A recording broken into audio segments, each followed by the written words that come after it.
Hello, everyone. My name is Mary Uto, and I am the president of the Canadian Macedonian Heritage Society.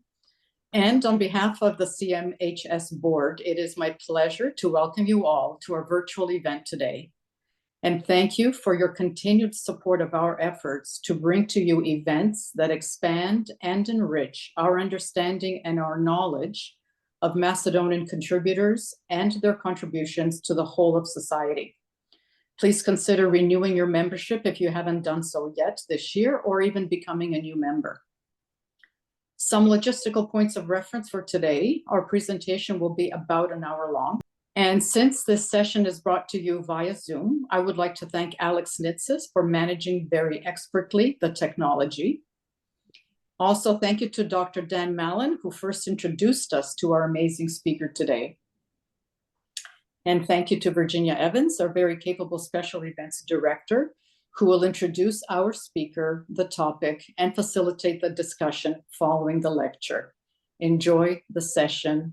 And without further ado, Virginia, the virtual floor is yours. Thank you, Mary. A wonderful introduction. I'd like you to meet Professor Aneta Georgievska Shine, PhD, University of Maryland, Senior Lecturer, Renaissance and Baroque Art, Director of Undergraduate Studies, Art History, and Archaeology. She has authored a couple of books on the famous artist Rubens, as well as contributing essays to thematic volumes edited by leading scholars.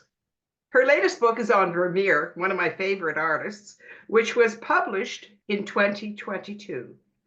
As you will learn from Professor Georgievska Shine, she's a scholar and one who's very familiar with our subject today, which is beauty and art in our churches. And with that art, we learned about Christianity far before words were written, by focusing on the exceptional 19th century artist and iconographer widely known as Dicho Zograf. We're delighted and honored to have her join us today. I hope it's from Washington, D.C. Am I right? Okay, thank you. Professor Georgievska Shine, it's your floor. Thank you very much. Vi благодарам на сите на оваа покана. Големо задоволство ми е што можам да зборувам со Македонско-Канадското здружение. I'm going to be speaking in English, of course, but I wanted to say a few words in Macedonian. I know that people that I'm speaking to may have been born in Canada, that have different levels of facility with the native language of their parents, the Macedonian language. And speaking about Macedonian churches, Macedonian artists, various terms related to iconography, to style, it's always a challenge to go between the English and the Macedonian. But thank you all for this opportunity to speak to you. And I hope that this lecture will be informative and it will make you want to go back to Macedonia first chance you have it and discover some of these churches firsthand. I came to the United States of America right before former Yugoslavia fell apart. So while I consider myself more recent arrival than some of you here, and as you can tell, I was old enough not to lose my Slavic accent, and there is a whole question about why people never want to lose their accent. Do they really want to lose it in the first place? That's the question here. I have spent most of my professional life in the United States, where I earned my master's degree focusing on Byzantine art, and then I moved to Renaissance and Baroque. And one reason, I have to say this before I even start with my presentation, one reason why I decided not to stay in Byzantine art at that point when I was getting my advanced degrees in art history was because I thought that the whole field was very burdened by nationalism. And you always have these people who say, well, so-and-so was a Bulgarian painter, so-and-so was a Greek painter, so-and-so was a Serbian painter. Dicho Zograf, for example, the person that I'll be talking about today, if you open websites online about him, you will see Bulgarian websites that very extensively discuss him as a Bulgarian artist. And then Macedonian websites, of course, that say that he was Macedonian. As we know, the complexities of history in our part of the world are such that when people lived in what is today present-day Macedonia and the larger territory, people affiliated themselves with a variety of different groups depending on political circumstances. So it's very complicated, but it is very much worth studying, and it's very much worth continued discussion, especially because I firmly believe that the works of art created by artists who worked during the Ottoman times, like Dicho Zograf in the 19th century, under a lot of pressure from various political parties in the area, these people had very hard time developing the kind of artistic language and maintaining a quality of execution and having active workshops.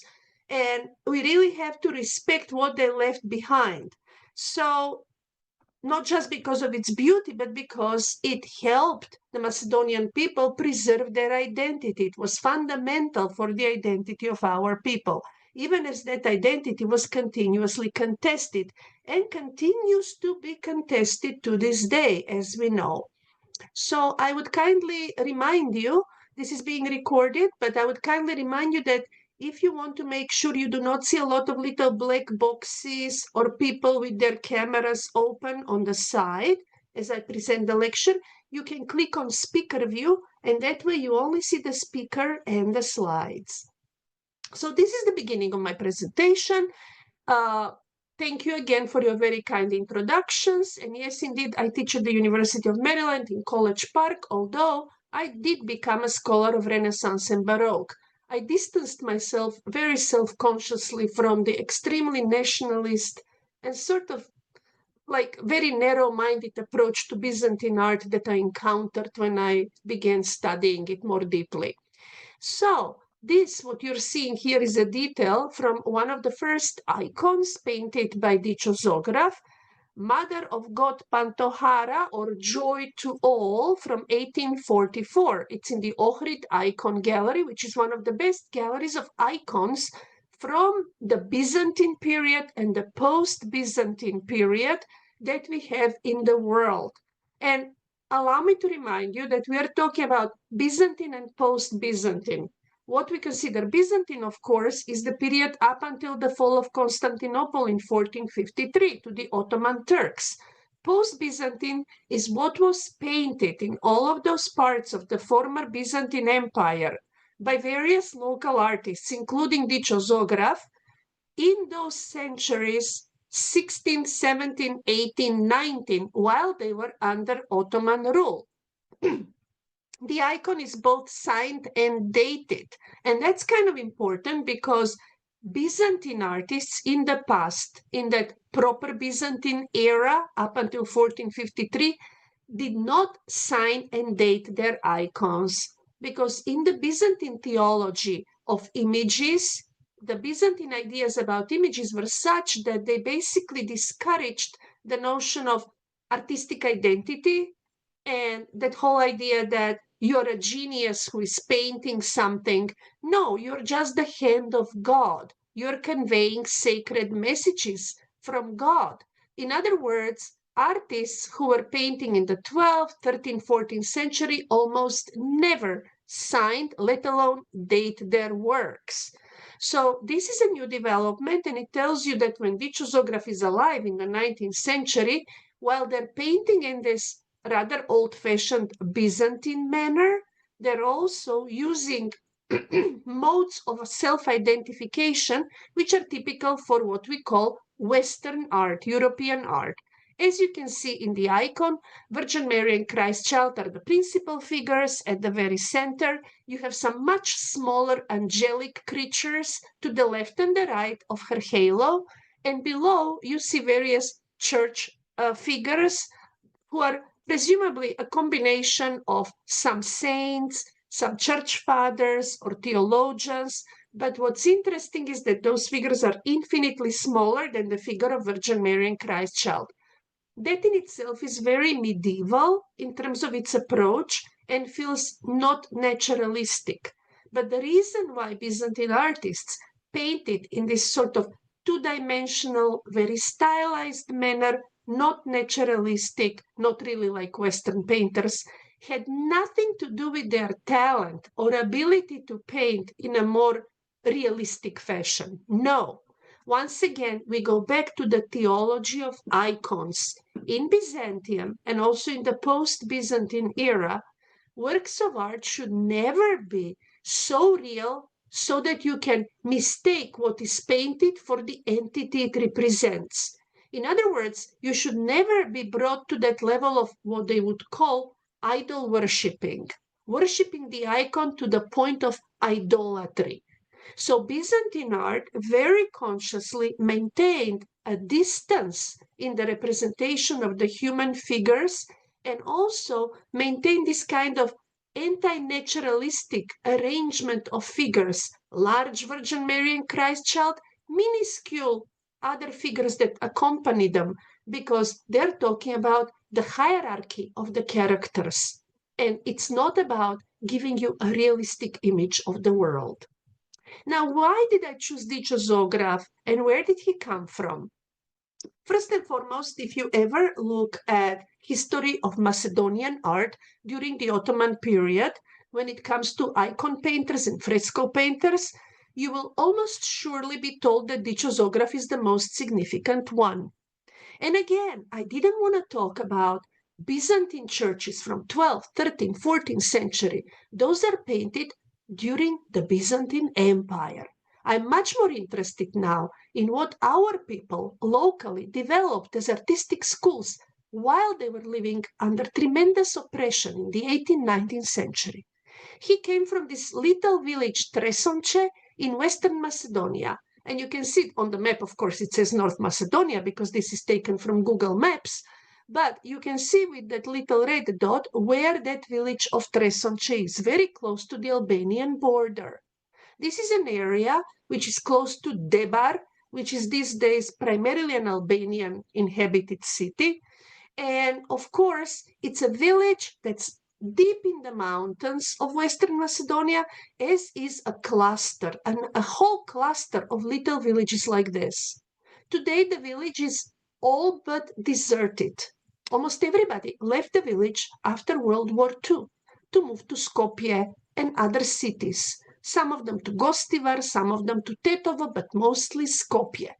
So this village, as well as several others I will mention, are only inhabited in summertime by people who go back, find the old houses of their ancestors, repair them, put them in a certain sort of usable fashion together, and then they live there maybe for a month. It's like a vacation place for Macedonians who come from that part of the country.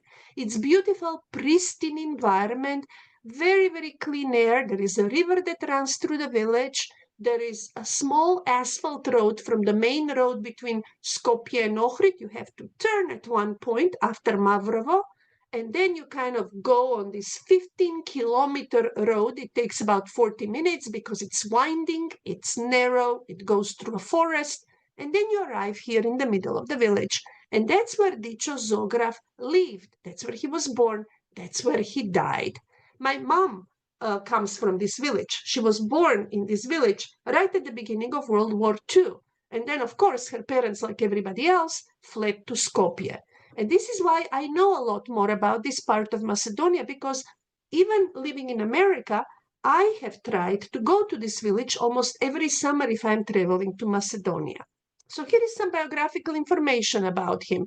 His name was Dimitar Krstev Dichov. He became known as Dicho Zograf because of the Greek term zographos, which means painter, somebody who paints. Zographos was a kind of attribute given to anybody who paints icons at that time. And as you can read, he was considered at that time and still is one of the most significant artists of the 19th century. He was associated with the so-called Debar School of Painting. Debar is the regional town. And as many other period painters, he did not just paint in his village, clearly. He traveled throughout the Macedonian territories at that point under the Ottoman Turks, and according to the data we have created about 2,000 icons, and this was both for present-day North Macedonia, as we call it now, Serbia, Bulgaria, and Greece. And he also had a son, Avram Dichov, who continued in his footsteps. This is another view of the village, so you can see it's surrounded by mountains. One reason why these villages have churches and why those churches survived in the 19th century under the Turks is they were remote enough. They were remote enough. This is just a little bit of the waterfalls near the village. When you go and hike for 2 hours, you get to this beautiful little area, the spring. And this is the Church of Saints Peter and Paul in the village of Tresonce, which is one of the 2 principal churches in which we find icons and frescoes by Dicho Zograf, as well as his son Avram. Now you will see that these churches don't look like your typical round Byzantine church that you find in older periods, because they are built in the 19th century. And I gotta say that these churches were both, in a sense, influenced by, how shall I say, the foreign powers around the Macedonian territories, meaning to this day people say that the Church of Peter and Paul was for the Macedonians who felt closer to the Bulgarians, whereas the Church of St. Nicholas on the hill is for the Macedonians who felt identity-wise closer to the Serbs. So this is St. Nicholas, that is a smaller church. It's on top of a hill, but they're all within walking distance to one another, and both of them are very richly decorated, or were richly decorated by this family. You see here on the left, you see a portion of the wall of St. Peter and Paul, and up on top of the hill, you see St. Nicholas. Most of the houses look like this. This is the house, actually, that my great-grandfather built at some point, and which now belongs to a couple of people from the family. So, and it's falling apart, and it's being repaired, and it's so on and so forth. The current state of research, well, there is a lot more to be done regarding Dicho Zograf, because we really, there is a research institute at the Macedonian Academy for Arts and Sciences, and they are trying to develop more and more publications on Dicho Zograf to reevaluate his contribution to Macedonian art and history, but we have a long way to go. Unfortunately, there are these institutional agreements between the church and the museums, and sometimes the church says things have to stay in the churches, museums want them in the museums, in that secular context, and unfortunately, because people in the villages have wanted to keep all of those icons in the churches, even if nobody lives in the village, the church is locked, and then in summertime they open it on Sundays. Even if people have insisted for all these decades to keep icons in those churches, many icons have disappeared. Some of them have been taken by the institutions in Skopje for safekeeping, but unfortunately in 2012, 2013, there was an amazing number of robberies in all of these villages in Western Macedonia, and hundreds of icons were stolen in this campaign of robberies, presumably organized by people who knew exactly what to look for where. The robberies occurred in February, March, and later on some of the icons were found in Albania because they obviously intended to sell them on the open market in Europe, but the icons that were stolen from these churches by and large are still missing.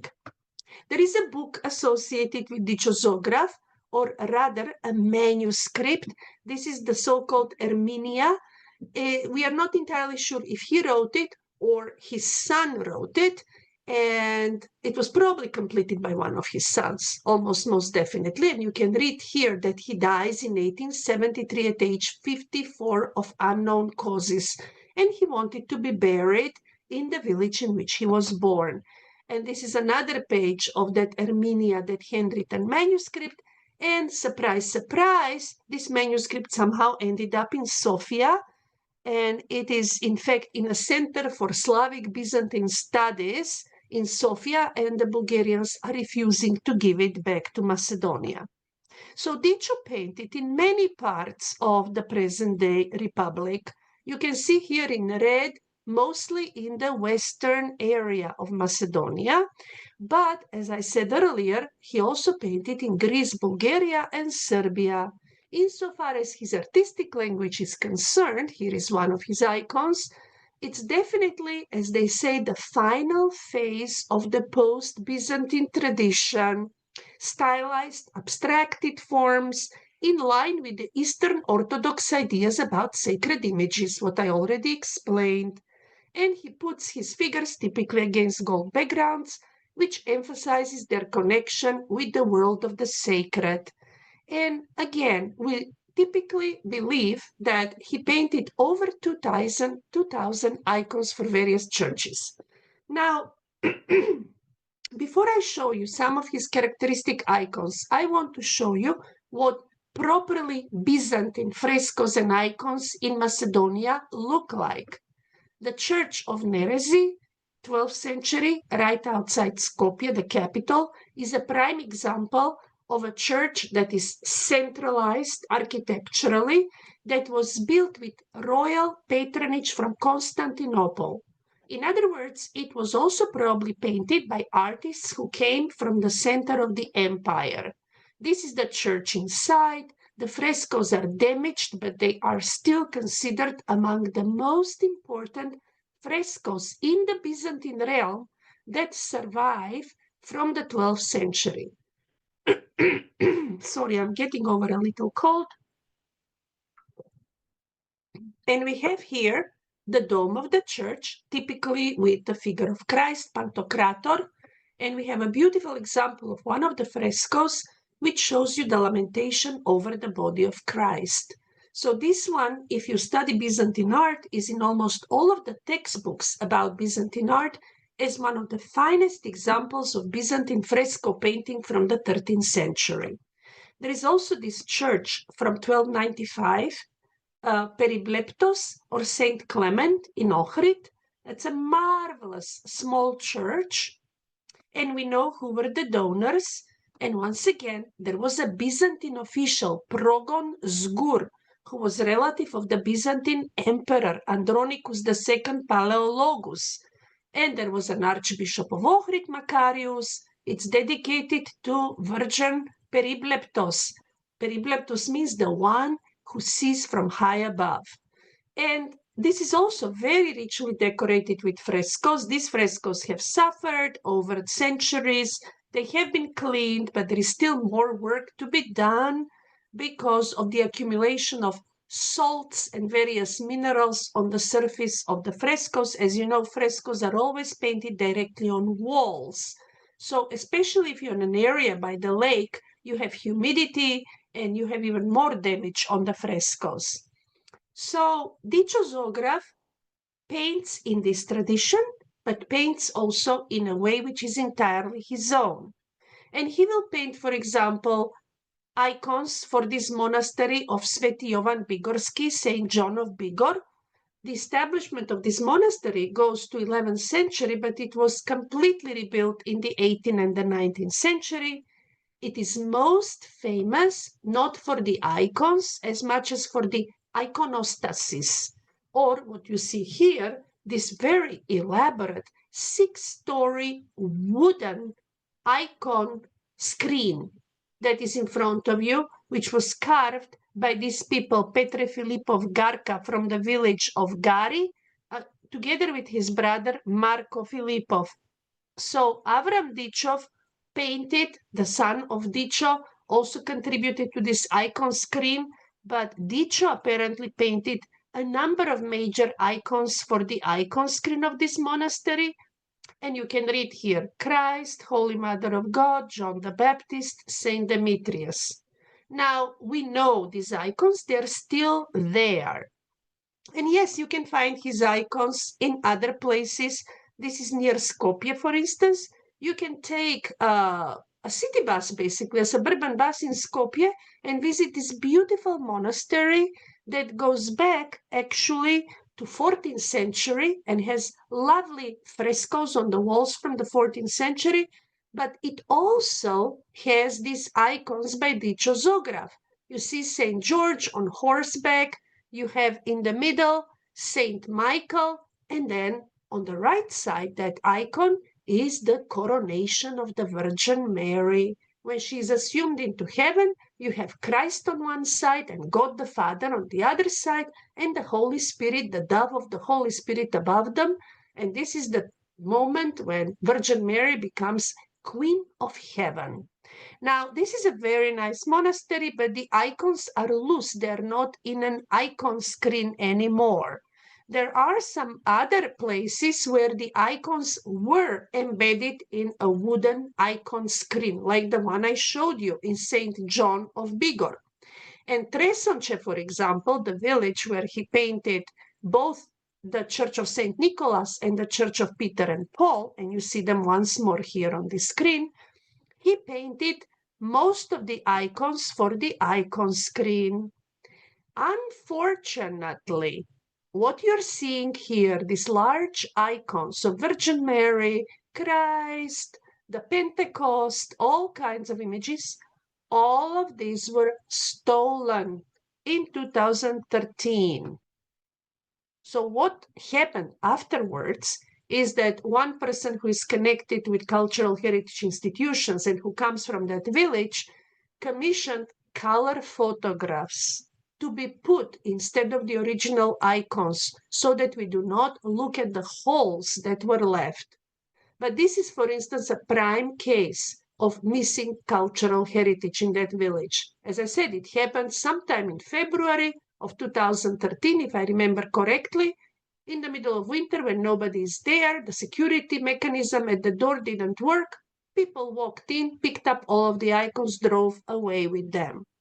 The icons are remarkable, and they include this Virgin with Christ. You can see it now closer up a little bit. The icon showing the Pentecost, the Holy Spirit descending upon the apostles after Christ's death. And once more, they are very, very self-consciously old-fashioned. In other words, he is following the Byzantine tradition in which you're not supposed to paint the figures too realistically. And here are some of the smaller icons that are also missing.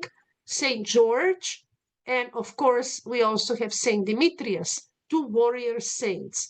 Why are warrior saints so important in these Macedonian churches? One simple reason is because they are defenders of the church. And oftentimes during this time period, actually, when you look at that Demetrius on the right side, you will see that there is somebody underneath who looks like a Turk. In other words, they use these legends, these stories of medieval saints like George and Demetrius as a kind of metaphor for the struggle of the people against the foreign occupier. So these icons are also missing. Now, there are other churches nearby that have some of the icons that are preserved, but by and large, they were all, again, very exposed to those thefts that happened at that time. Here is another church, Saint Elijah, Sveti Ilija, in the village of Selce. Same area, and since I go there in summertime, I can tell you that I can walk from Tresonce to Selce walk leisurely. In half an hour, I'm at this church. The church is beautiful. It's on top of a hill by a lovely spring with water where you can drink marvelous cold water. This is at the very entrance of the church, a representation of Saint Elijah or Ilija. And of course, the feast day in Macedonia that's celebrated is Ilinden, 2nd of August, which is also the Ilinden Uprising, the famous Ilinden Uprising of 1903. This is what the church looks like, once more surrounded by mountains, beautiful in summer, beautiful in winter. And then you enter the church. It's a disaster, I'm sorry to say, because what you see on the left is what the dome looked like in an older photograph, presumably from about 15 years ago. What you see on the right is what the dome looks like now. The picture on the right is the picture I have taken in recent years. Here is the area beneath the dome where the evangelists were painted and where different scenes from life of Christ were painted. Here is the icon screen. No icons. Everything was robbed, gone. 30-some icons. Large ones, small ones, everything. And again, the police has worked with their counterparts from Albania. It was some kind of a group that operated. It probably included both Macedonians and Albanians. They were criminals. They were trying to get these icons to the open market in Europe. Some of them have been caught. There have been negotiations about return. Some icons have been returned, but now they're not going back to the villages. So in addition to the thefts of icons, what is really worrisome is that so little seems to be done regarding the preservation of the actual architecture and the frescoes that are on the walls. Every time you go to this church or others in that region, more wall has fallen off, wall painting has fallen off. Things crumble continuously. Now, obviously, Macedonia is not a wealthy country. Obviously, there are many priorities, economic and otherwise, about making that place a better home for the people who live there in many respects, giving them more opportunities. But at the same time, there has been a lot of waste in the area of investments in culture and cultural heritage. Very wrong-headed decisions have been made, and tremendous sense of complacency when it comes to the slow disintegration of the cultural heritage of the past, which is truly, truly very sad. Here is another church I want to show you where the frescoes are in better shape. It's the Church of the Dormition of the Virgin Mary in Gari, another village in the same cluster in Western Macedonia. Now, what's interesting about this church is, as you see here, Virgin Mary and Christ Child, she has wings. You never see Virgin Mary with wings. You'll never find depictions like this. Why I'm telling you that is because in the circle of Dicho Zograf and his son Avram, because they were people who led complete workshops of many different painters, they also felt more liberated. Nobody was really keeping tight control over their decisions how to paint certain characters. So in order to make a figure more impressive, more interesting for the faithful, they sometimes embellished them in a way that was completely not customary for the Byzantine tradition. So you come up with very interesting iconographic embellishments upon the tradition. The church in Gari, once again, Western Macedonia, you see the boundary there. It's also a long church, but it also has this apsidal area, which is amazing. And it has all these frescoes by Dicho and his son and their studio. This is later. 1866 is the completion after his death. And as you can see, at least from these photographs, they appear to be in much better shape. But you go to another village, and for this one, Rosoki, you can see on this map, Tresonce, Rosoki. Oh, it takes about 45 minutes to walk to that village. There is another big church, which is also dedicated to the Assumption of the Virgin Mary, and they celebrate the feast in August. It's also a very picturesque village with beautiful nature all around. And inside, once upon a time, there were frescoes on the walls. The frescoes became so damaged that eventually they were scraped off and the walls were painted white.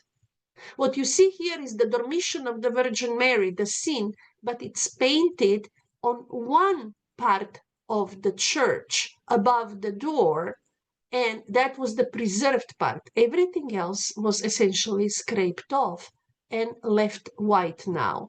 This is the altar area, and as you can tell from this image, which I took last year, these things are not in good shape either.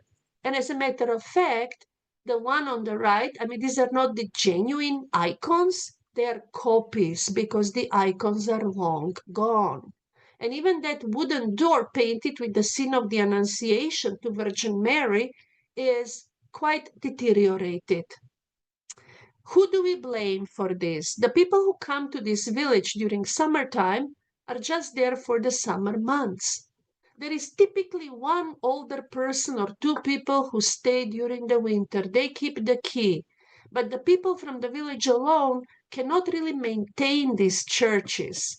Obviously, the central government of Macedonia, the cultural ministry, there are various institutions, they have to be a little bit more actively engaged with this material, which is found throughout the country, but in these more remote parts. But it's associated with very important artists from the past.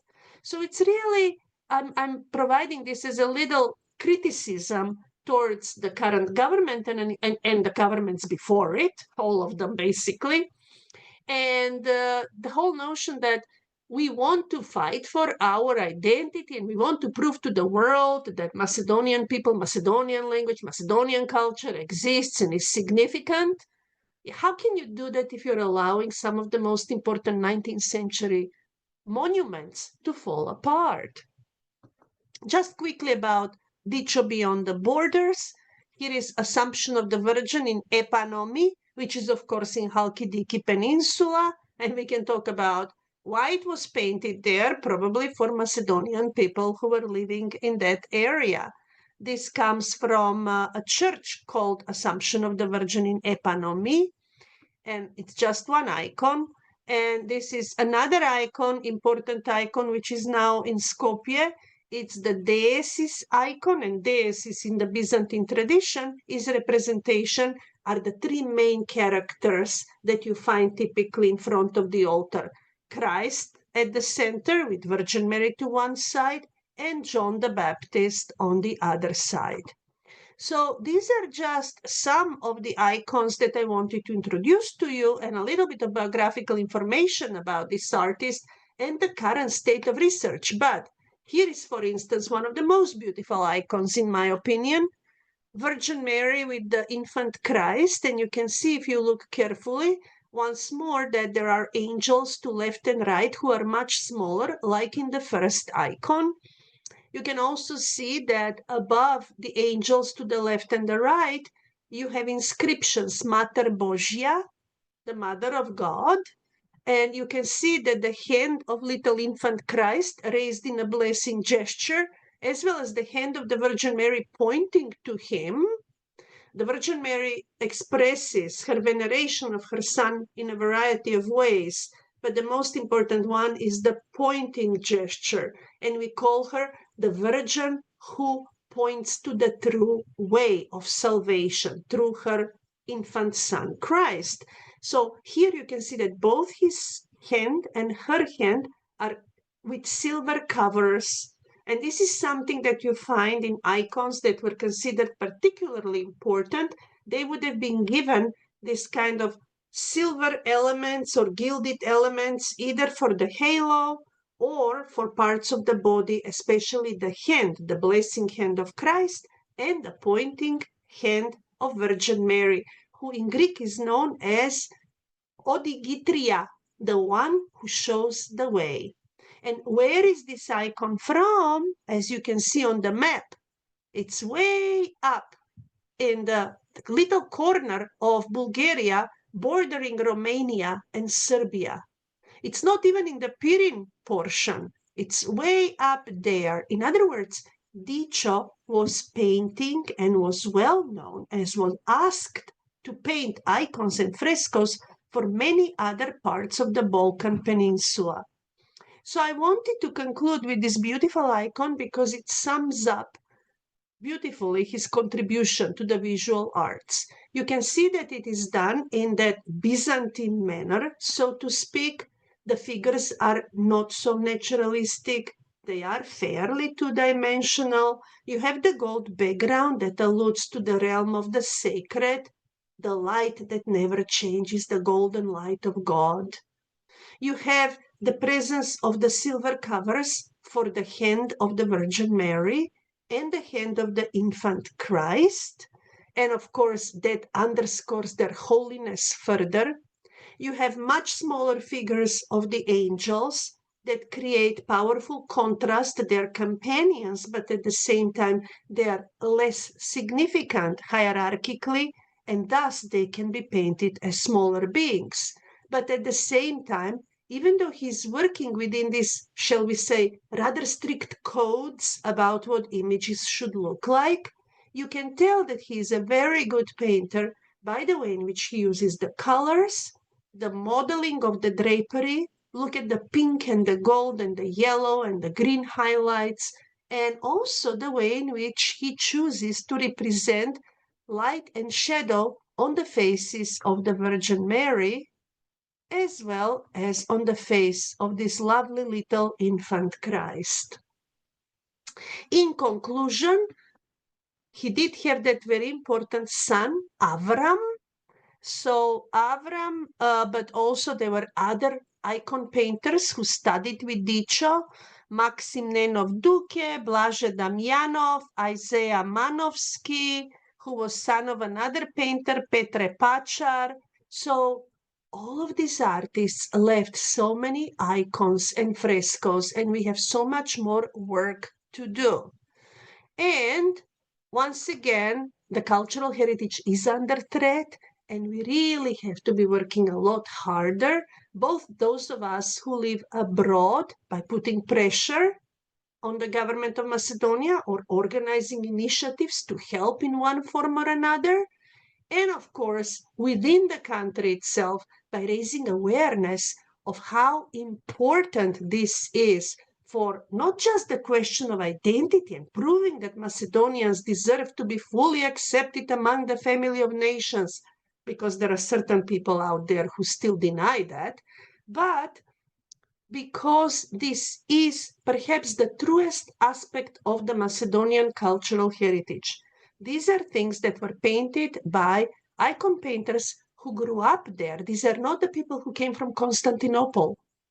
These are people who grew up there, who had the schooling that they had, who developed their own workshops, and who accomplished an awful lot in their short lives.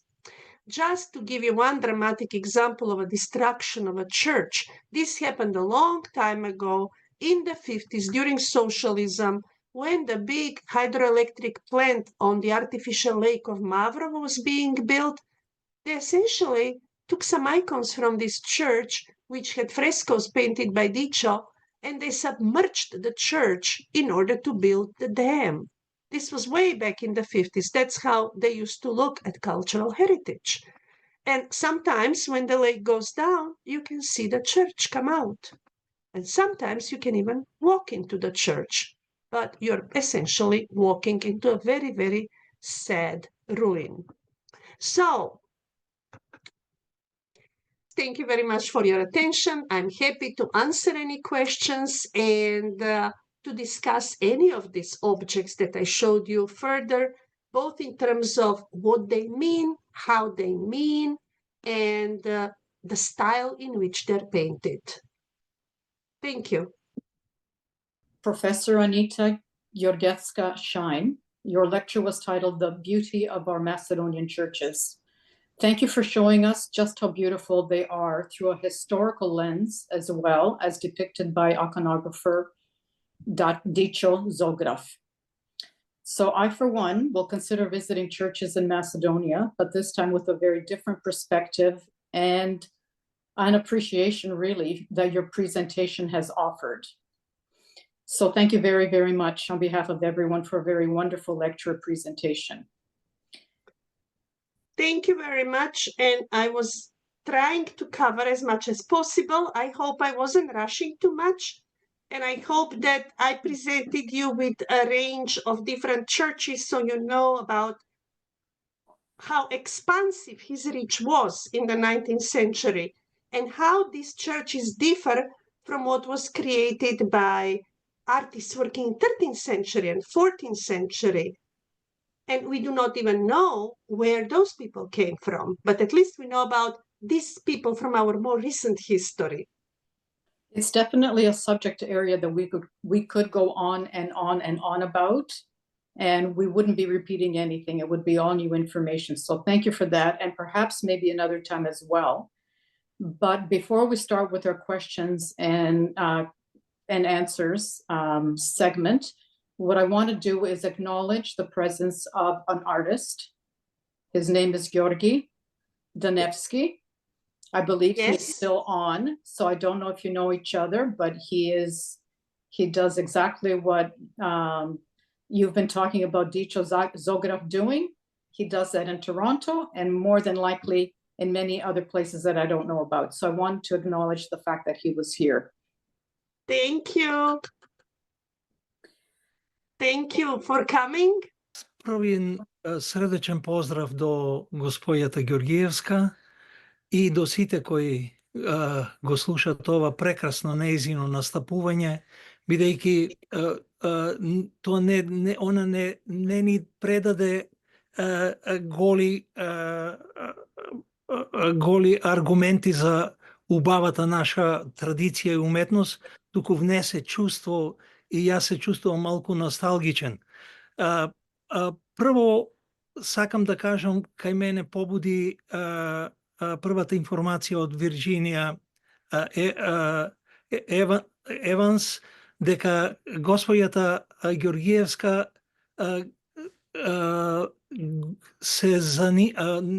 незината презентација, незината наука оди за шпанската уметност, холандска, за барокот.